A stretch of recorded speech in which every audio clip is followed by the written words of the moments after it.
Hi guys, আজি এটা মই নতুন ভিডিঅ' বনাবলৈ ওলাইছোঁ। ভিডিঅ'টো হ'ল আধাৰ কাৰ্ড কেনেকৈ ডাউনলোড কৰিব লাগে। প্ৰথমতে গুগলত যাই কেনে নতুন এটা পেজ ল'ম। পেজতে www. ইয়াতে আহি গ'ল।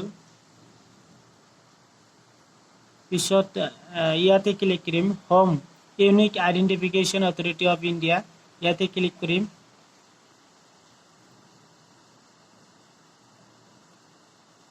সাৰ্ভাৰ ডাউন, সেইকাৰণে অলপ টাইম লৈ আছে।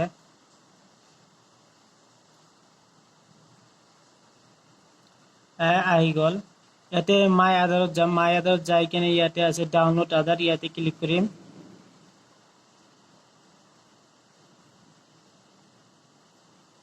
এতিয়া যদি কিবা আগৰ পুৰণা আধাৰ কাৰ্ড হয়, যদি আধাৰ কাৰ্ডটো হেৰুৱাই গৈছে বা ক'তবা আছে নাজানে, তেতিয়া নতুনকৈ এটা ওলাব পাৰিব নেটৰ পৰা। ইয়াতে তেনেহ'লে আধাৰ নাম্বাৰটো ইয়াতে ভৰাব লাগিব।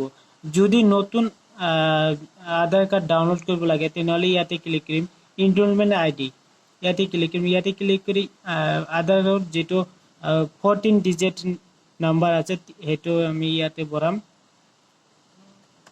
সাপোজ এইটো এটা আধাৰ নাম্বাৰ ইয়াতে ভৰাম আৰু ইয়াতে টাইমটো দিম 1/4/2021। এটা স্পেচ দিম। এতিয়া স্পেচত 1 shift 01 shift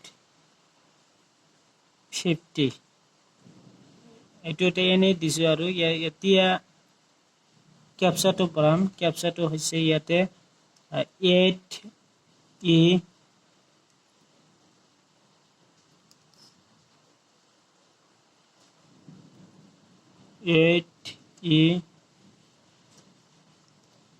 ZTG।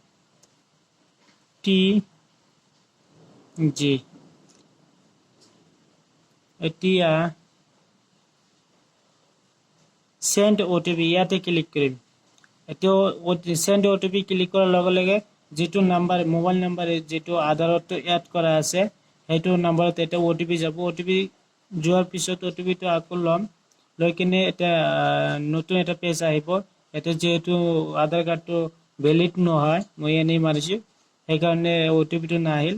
OTP যাব, OTPটো ভৰাই কিনে আকৌ ছাবমিট মাৰিলে আধাৰ কাৰ্ডটো ওলাই যাব। আধাৰ কাৰ্ডটো ওলোৱাৰ পিছত তাতে ক্লিক আহিব ইয়েছ আৰু নো, ইয়েছ ক্লিক কৰিম।